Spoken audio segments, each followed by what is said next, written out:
교회 여러분 안녕하세요. 네, 오늘 아침 공기가 많이 쌀쌀해졌습니다. 오시는 길에 많이 추우셨죠? 우리 옆에 분들과 함께 좀 손잡으면서 따뜻하게 인사 나누면 좋겠습니다. 잘 오셨습니다 하고 인사 나누실까요?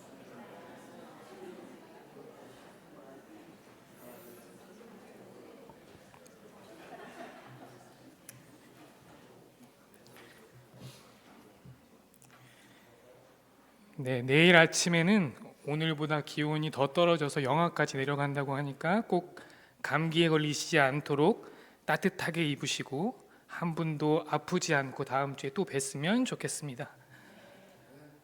오늘은 창조절 12번째 주일입니다.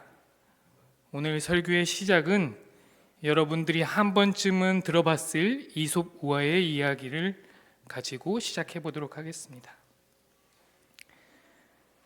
햇빛이 쨍쨍 내리치는 무더운 여름날 한 아버지와 아들이 당나귀를 팔려고 길을 나섰습니다.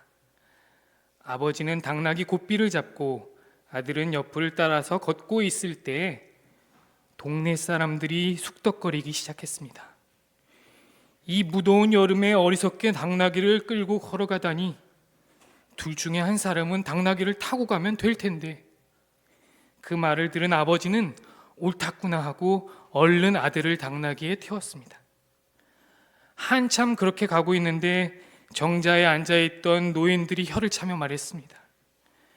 자식은 편하게 앉아가고 아비는 컸다니 효는 도대체 어디에 있단 말인가? 허허, 말세로다. 아버지는 옳았구나 하고 아들을 내리게 한 다음에 자신이 당나귀에 올라탔습니다. 그런데 우물가를 지날 때 빨래하던 동네 아낙들이 또 수군대기 시작했습니다. 저런 인정머리 없는 아비를 보았나? 저렇게 어린 것을 고생시키는 걸 보면 틀림없이 의붓자식일 거야. 아버지는 또다시 옳았구나 생각하며 아들까지 당나귀에 태웠습니다. 또 한참을 지나 여러 밭 가운데 지날 때에 밭을 갈던 농부들이 그 모습을 보고 끼어들며 말했습니다. 말할 줄 모른다고 저렇게 부려먹다니 짐승도 주인을 잘 만나야지. 너무하는구먼. 그 다음엔 어떻게 되었을까요? 네, 그 말을 들은 아버지와 아들은 곧바로 당나귀에서 내려와서 그리고 긴 장대 막대기를 가져다가 당나귀를 묶어서 둘이 메고 갔습니다. 그리고 그렇게 가다가 결국 당나귀를 개울가에 빠쳐 버리고 말았다는 이야기입니다. 이야기를 들어보니까 어렴풋이 한 번씩 들어보신 이야기 같죠? 이 이야기의 핵심은 분명합니다. 팔랑팔랑하며 다른 사람들의 말에 흔들리면 안 되고 자기의 소신이나 줏대를 가져야 한다 하는 것입니다. 그런데 이 이야기에서 발견할 수 있는 것이 또 하나 있습니다. 그것은 사람에 따라서, 관점에 따라서 현상이나 사건을 다르게 볼 수 있다는 것입니다. 아낙네의 눈에는 종종걸음을 하며 따라가는 아이가 애처롭게 보이고, 노인들의 눈에는 가장의 무게를 지고 처량하게 걸어가는 아버지가 안타깝게 보이는 것입니다. 또 농부들의 눈에는 등어리가 휘도록 무겁게 두 사람을 태우고 가는 나귀가 불쌍해 보였던 것입니다.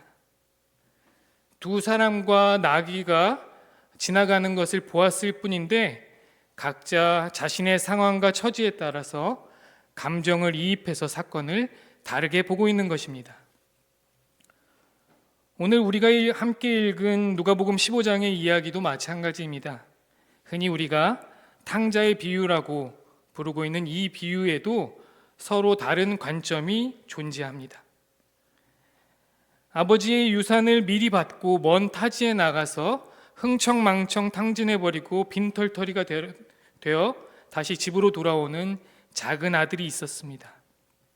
우리가 모두 잘 아는 탕자입니다. 집 나간 작은 아들이 허름한 차림을 하고 거짓골이 되어서 돌아오는 모습을 보았습니다. 그런데 그 모습과 그 사건을 바라보던 두 사람, 즉 아버지와 큰아들의 시선에는 분명히 다른 점이 존재했습니다. 먼 발치에서 아들이 돌아오는 것을 보고 달려나가 맞이하면서 환하게 환대했던 아버지의 시선에는 타지에서 고생했을 아들이 안타깝고 건강하게 살아서 돌아온 것만으로도 참 다행스럽다 하는 그 마음이 담겨 있습니다. 그래서 지난날에 어떤 일을 하고 살았든지 어떤 잘못을 했는지 묻지도 따지지도 않고 그저 따뜻한 시선으로 맞이해 주셨던 것입니다. 반면 큰아들의 시선은 어땠습니까? 아버지의 유산을 들고 집을 나선 망나니 녀석이 염치불구하고 다시 돌아오다니 등짝이라도 한 대 후려패서 내쫓아야 한다고, 그래야 마땅하다고 생각했습니다. 그런데 그런 그에게 가장 좋은 옷을 입히고 잔치까지 벌이는 아버지의 행동이 몹시도 못마땅해서 냉담한 시선으로 바라보고 있는 것입니다. 분명히 같은 사건을 바라보고 있음에도 이솝의 이야기처럼 전혀 다른 시선으로 바라보고 있는 것입니다. 또 우리가 성경을 읽다 보면 우리는 종종 성경 속의 인물이나 사건에 자신을 대입하여 읽을 때가 있습니다. 마치 자신이 그 이야기의 주인공이 된 것처럼 자신을 그와 동일시하며 감정을 이입하는 것입니다. 오늘 이야기도 마찬가지입니다. 이 이야기에는 3명의 주요 인물들이 등장합니다. 작은 아들, 아버지, 그리고 큰 아들입니다. 흔히 우리가 이 본문을 읽을 때 우리는 내심 3명 중에 1명에게 감정을 이입해서 읽곤 합니다. 어려서 꽤나 부모님의 속을 썩이고 방황했던 분들, 또 하나님의 품을 떠나 살다가 다시 돌아온 분들은 오늘 작은 아들의 마음에 10분 공감하면서 자신의 옛 이야기를 꺼내 탕자와 동일시합니다. 고개를 끄덕이시는 분 계신가요? 네. 반면에 아주 자애로웠던 부모님을 기억하시는 분들이나 또 무지하게 말을 안 듣는 자녀를 둔 분들은 이 이야기에 등장하는 아버지의 마음에 감정을 이입하거나 공감하려고 노력합니다. 그래서 우리가 집 나간 아들에게 초점을 맞춰서 읽을 때 탕자의 비유가 되는 것이고, 또 따뜻하게 맞아들이는 아버지에 맞춰서 초점을 갖고 읽을 때 자애롭고 따뜻한 아버지의 비유가 되는 것입니다. 물론 그렇다고 해서 오늘 본문이 전하고자 하는 바가 여러 가지다 하는 말은 아닙니다. 오늘 본문은 누가복음 15장 1절부터 큰 주제로 연결되어 있는 본문입니다. 누가복음 15장 1절부터 3절 상반절까지 나오는 본문을 보면 이렇게 상황을 묘사하고 있습니다. 세리들과 죄인들이 모두 예수의 말씀을 들으려고 그에게 가까이 몰려들어왔다. 바리새파 사람들과 율법학자들은 투덜거리며 말하였다. 이 사람이 죄인들을 맞이하고 그들과 함께 음식을 먹는구나. 그래서 예수께서 그들에게 이 비유를 말씀하셨다. 바리새파 사람들과 율법학자들에게 전한 비유 말씀이라는 것입니다. 이어서 3가지 비유 이야기가 나옵니다. 첫 번째 이야기는 잃어버렸다가 되찾은 양의 비유, 두 번째 이야기는 잃어버렸다 되찾은 드라크마의 비유, 세 번째 비유가 바로 오늘 본문인 잃었다가 되찾은 아들의 비유인 것입니다. 세 비유는 모두 잃었던 것을 되찾았던 그 기쁨, 되찾았을 때의 그 기쁨을 주제로 묻고 있습니다. 그러니까 분명히 오늘 우리가 읽은 본문의 핵심 주제는 잃었다가 아들을 되찾은 아버지의 마음, 그 기쁨에 초점이 있는 것입니다. 오늘 비유 이야기는 크게 두 부분으로 나눠볼 수 있습니다. 집 나갔다 돌아온 작은 아들과 아버지의 이야기 11절부터 24절까지 있고, 집에서 성실하게 일했던 큰 아들과 아버지의 이야기 25절부터 32절까지 있는 이 두 부분으로 나눌 수 있는 것입니다. 오늘 이야기를 성극으로 재현한다면 작은 아들과 아버지의 이야기가 1막이 되는 것이고, 큰 아들과 아버지의 이야기가 2막이 되는 것입니다. 그런데 1막은 아주 드라마틱한 스토리가 따뜻한 이미지의 배경에서 진행되다가 해피엔딩으로 끝납니다.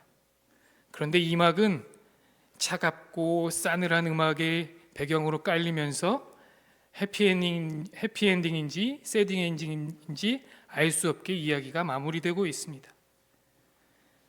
흔히 우리가 이 이야기를 기억할 때는 대체로 1막의 탕자와 아버지의 이야기에 집중해서 잘 기억하고 있습니다. 그러나 2막에 나오는 큰아들과 아버지 이야기에는 제대로 관심을 두지 못할 때가 많습니다. 그런데 이 비유 이야기를 제대로 이해하려면 또 이 비유의 아버지의 마음을 제대로 알려면 2막의 이야기를 잘 살펴봐야 됩니다. 2막이 시작되는 25절부터 보면 이렇게 되어 있습니다. 그런데 큰 아들이 밭에 있다가 돌아오는데 집에 가까이 이르렀을 때 음악 소리와 춤추면서 노는 소리를 듣고 종 하나를 불러서 무슨 일인지 물어보았다. 종이 그에게 말하였다. 아우님이 집에 돌아왔습니다. 건강한 몸으로 돌아온 것을 반겨서 주인 어른께서 살찐 송아지를 잡으셨습니다. 이 말을 들은 큰아들이 화가 나서 집에 들어가려고 하지 않았습니다. 일종의 시위를 하는 것입니다. 큰아들의 눈에는 탕자는 제멋대로 집 나간 문제아였습니다. 또 아버지의 유산을 탕진한 남봉꾼 같았습니다. 이방인과 섞여서 놀며 더러워진 것도 모자라서 돼지우리에서 뒹굴면서 제 몸에, 아니 부모님의 몸에, 부모님의 얼굴에 똥칠한 페류나였습니다. 이 나쁜 놈을 어떻게 해야 할까요? 천벌을 받아야 한다고 생각한 것입니다. 이런 놈에게 벌을 내리지 않는다면 하늘이 무슨 소용이 있겠습니까? 이런 못된 놈을 벌하지 않는다면 어떻게 땅에 정의가 서겠습니까? 그러니 큰아들이 잔치를 벌이는 아버지를 못마땅해 했던 것은 당연한 것이었고 그거에 대한 항변한 것입니다. 대부분의 사람들이 작은 아들, 즉 탕자의 마음을 두고 오늘 본문을 읽기 때문에 이를 시기하는 큰 아들이 매우 나쁘다라고 생각할 때가 많습니다. 그러나 시기심 많고 속 좁은 놈 하고 큰 아들을 비웃어서는 안 됩니다. 그렇게 간단한 문제가 아니기 때문입니다. 큰 아들을 마치 인성이 무너진 나쁜 놈으로 치부해 버려서도 안 됩니다. 왜 그럴까요? 그는 평생 동안 아버지 곁을 지키면서 성실하게 일을 해왔기 때문입니다. 그래서 그 큰아들을 간단하게 평가할 수 없는 것입니다. 통상적으로 유대 관습은 유산 상속에 있어서 아버지가 죽었을 때 상속하는 것을 전제로 하고 있습니다. 그런데 작은 아들은 아버지가 살아있음에도 불구하고 자기 몫을 달라고 요구했던 것입니다. 무례하게 짝이 없는 이 작은 아들의 요구를 큰 아들이 봤을 때는 아버지의 존재를 부정한 것처럼 느껴졌을 것입니다. 큰 아들은 작은 아들의 철없는 요구가 몹시도 못마땅했을 것입니다. 유산 상속에 대한 관습은 유산은 개인을 위해서 존재하는 것이 아니고 가족을 지키는 것이 핵심이었기 때문입니다. 그래서 가족의 존속을 위해서 큰 아들에게는 재산의 3분의 1을 갖게 하고 작은 아들은 나머지 3분의 1을 갖게 하는 것입니다. 누가복음 15장 12절에 보면 아버지는 살림을 두 아들에게 똑같이 나누어 주었다라고 기록하고 있습니다. 그러니 큰 아들은 3분의 2를, 작은 아들은 3분의 1을 분배받았을 것입니다. 그런데 가족을 지키기 위한 유산을 모두 탕진하고 돌아온 작은 아들을 아버지가 무조건 받아준다고 하니 그건 도무지 납득하기 어려웠던 것입니다. 큰아들은 단순히 자신이 받은 유산을 이제 다시 동생과 나누어야 할 것이라는 두려움 때문에 그렇게 반응한 것은 아니었습니다. 또 자신이 더 바르게 행동했는데도 불구하고 더 좋은 대우를 받지 못했기 때문에 모욕을 느낀 것도 아니었습니다. 오히려 그는 사회적으로 삶이 가능하게 했던 규칙들, 그런 기본적인 규칙들이 깨진 것에 화를 내는 것입니다. 일하는 사람은 허랑방탕한 사람보다 더 인정받을 자격이 있다. 낭비를 축하하는 것은 역시 낭비다. 마땅히 순종해야 할 때 순종하는 사람은 무책임하게 명령을 어긴 사람보다 더 영광을 누릴 자격이 있다. 무책임한 사람이 영광을 받게 하는 것은 무책임한 일이다. 충실하게 남아있는 사람이 다른 사람들을 외면한 사람보다 더 나은 대우를 받아야 한다. 낭비가 노동보다 나은 것이 되고 관계를 깨트리는 것이 충실한 것보다 나은 것이 될 때 정의는 왜곡되고 가족은 무너질 것이다 하고 큰아들은 생각했던 것입니다. 이런 큰아들의 생각이 이상하다고 느껴지시나요? 인과응보의 합리적인 사고, 인간 질서를 유지시키는 규칙을 따르는 삶, 오늘 우리 기독교인들이 당연하다고 여기는 것들이 아닌가요? 성실히 신앙을 지키며 하나님을 따라온 우리 기독교 신앙인들이 어쩌면 큰아들과 같지 않은가요? 30절에 큰아들은 자신이 화가 난 까닭을 설명할 때 이렇게 표현합니다. 그런데 창기들과 어울려서 아버지의 재산을 다 삼켜버린 이 아들이 오니까 그를 위해서 살찐 송아지를 잡으셨습니다. 이제 큰아들은 자신의 동생을 지칭하면서 동생이라고 부르지 않고 이 아들이라고 부르면서 선을 그었습니다. 한국어 성경에는 어법상 생략하고 있지만 사실은 당신의라는 표현이 이 아들 앞에 붙어 있습니다. 원문상으로 정확하게 말하면 This son of yours, 당신의 이 아들이라고 표현하는 것입니다. 탕자는 더 이상 자신의 동생이 아니고 그를 환대한 아버지도 아버지가 아니라 당신이라고 부르게 된 것입니다. 아버지가 이렇게 이상하게 행동하다니 이분이 정말 내 아버지인가 하고 의심하게 된 것입니다. 그런데 큰 아들이 놓치고 있는 것이 있습니다. 규칙과 규율에 대한 집착은 자기 의를 강화할 뿐만 아니라 다른 사람들과 구별하여 끊임없이 죄인을 만든다는 사실입니다. 사회적으로 규칙을 정해놓고 그 이행 여부에 따라 전적으로 안에 있거나 또는 전적으로 밖에 있게 하는 것입니다. 이것은 양극화를 조정하고 차별과 배제를 당연한 것으로 만드는 것입니다. 작은 아들은 분명히 규칙을 어겼기 때문에 관계에서 배제되어야 하고 바깥에 있어야 한다라고 큰아들은 믿었지만 그것은 결코 아버지의 뜻이 아니었습니다. 큰아들은 평생 동안 아버지 곁에 있었지만 정작 아버지의 마음은 전혀 알지 못했습니다. 아버지에게 도덕적인 규칙보다 사랑의 관계가 더 우선한다는 사실을 깨닫지 못한 것입니다. 도덕적으로 흠결이 없어서 일을 잘하고 성실해서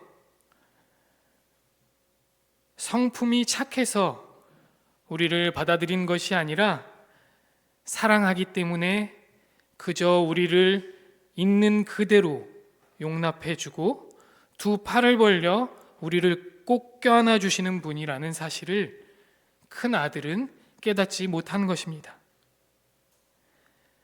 마찬가지로 하나님이 우리를 자녀 삼으시고 사랑으로 보듬어 주실 때 우리의 공로나 우리의 인품을 보고 그렇게 하셨습니까? 신학자 폴 틸리가 말한 대로 우리가 부족하고 자격 없고 죄인임에도 불구하고 한없는 은혜와 사랑으로 우리를 받아주시고 용납하여 주신 것입니다. 우리 신앙인들이 흔히 하는 착각은 나의 의가, 나의 행실이 하나님께 인정받고 자녀 삼을 만하다 하고 생각하는 것입니다. 그러나 우리가 이렇게 된 것은 하나님의 한없는 은혜 덕분입니다. 작은 아들과 마찬가지로 큰 아들도 아버지의 은혜와 사랑 덕분에 자녀가 되었다는 말입니다. 어쩌면 어느 신학자의 말처럼 평생을 아버지 곁에 있으면서도 아버지의 마음을 도무지 모르는 이 큰아들이야말로 자기의 덕분에 우리가 이렇게 된 것이라고 생각하는 우리 기독교인들이야말로 진짜 탕자가 아닌가 생각해 봅니다. 작은 아들이 유산을 들고 망해서 돌아왔지만 아버지는 결코 그를 버리지 않으셨습니다. 그가 아직 먼 거리에 있는데 아버지는 그를 보고 측은히 여겨서 달려가서 그의 목에 껴안고 입을 맞춥니다. 여기서 측은히 여기다라는 단어는 아주 강렬한 감정을 담고 있는 말입니다. 이 말의 뿌리에는 창자라는 단어가 숨어 있는데 고대인들은 아주 인간의 가장 깊은 마음이 창자에 머물다라고 생각했기 때문입니다.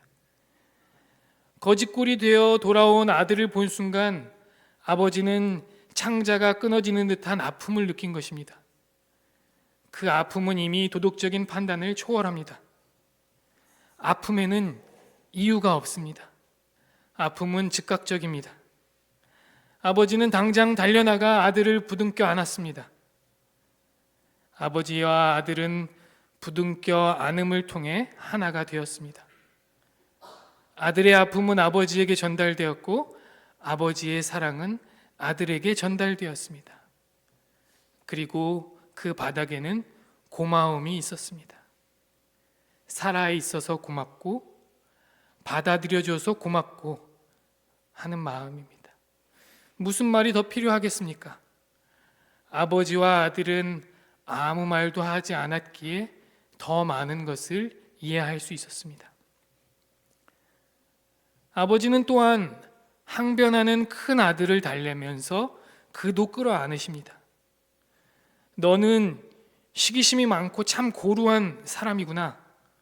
어떻게 그렇게 내 마음을 모르니? 하고 말씀하지 않으시고 오히려 아버지를 충실하게 섬겨준 그 아들을 존중하십니다. 그리고 다정하게 얘야 하고 부르시고 너는 늘 나와 함께 있으니 내가 가진 것도 다 내 것이다 하고 그를 다독여 주십니다. 예수님께서 이 이야기를 바리새파 사람들과 율법학자들에게 말하였을 때 봐라, 그것이 아버지의 마음이다. 그것이 부모의 마음이다 하고 말하고자 했습니다. 자의로 떠난 아들이라도 다시 받아주는 것이 부모의 마음이오늘 자의가 아니라 그야말로 자신을 용납하지 않는 사회적 조건 때문에 죄인이 된 이들을 어떻게 모른 채 할 수 있느냐 하고 묻는 것입니다.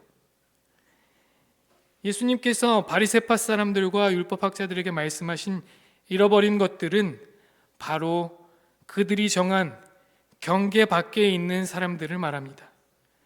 율법을 지킬 수 없는 사람이라고 해서 죄인 취급을 해서는 안 되고 병든 사람이라고 해서 저주받은 사람이라고 내몰아치는 것을 예수님께서는 지적하시는 것입니다.